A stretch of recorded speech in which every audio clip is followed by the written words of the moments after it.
Okay, why is this important on Father's Day? All the men stand up. All the men stand up.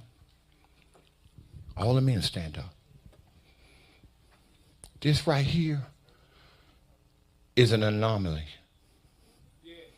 You don't have churches with a lot of men in there. You don't have churches with a lot of fathers in there. This right here is an anomaly. Mostly it's the women torn in line, but God's getting ready to reverse this thing. He's getting ready to repair this breach. God's getting ready to raise up godly men. He's getting ready to raise up men. Y'all have a seat. Thank you. He's getting ready to raise up men, amen, who going to give their lives to Christ. He's going to raise up men who going to come out of their backsliding way. They're going to take their rightful place. They'll watch this. You better be careful. Let me tell you something. I got a friend. I gotta be careful when you count people out.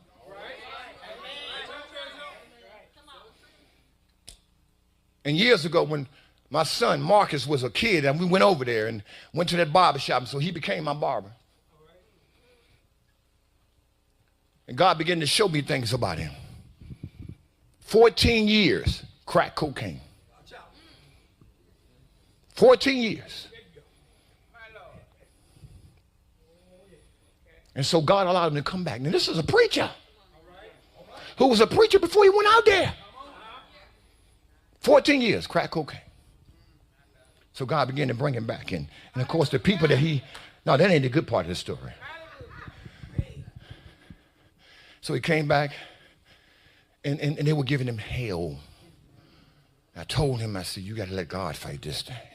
I said, God got you. I said, I see you before people. I said, I see you before people that money can't bring you before. Because when God do this, God gonna do it. I said, I see you before the Lord. I see people wanting to come to you and just donate to you. Other people would tell them, stop doing what you're doing because, you've been out there, when you're in the street, you learn how to fight. And so he had this fighting spirit, man, stop it. So he back in ministry, back doing the thing, but God had to deal with him. Last year, he got this major award from Redstone. Major. You can go out there and Google it online.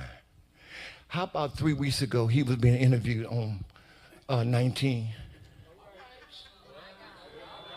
talking about his history, talking about his past, talking about the journey that God had brought him back from. Don't you ever count anybody out. Don't you ever say, God, unless God said, I'm not counting you out. Don't you ever count nobody out. Now God has prepared a table.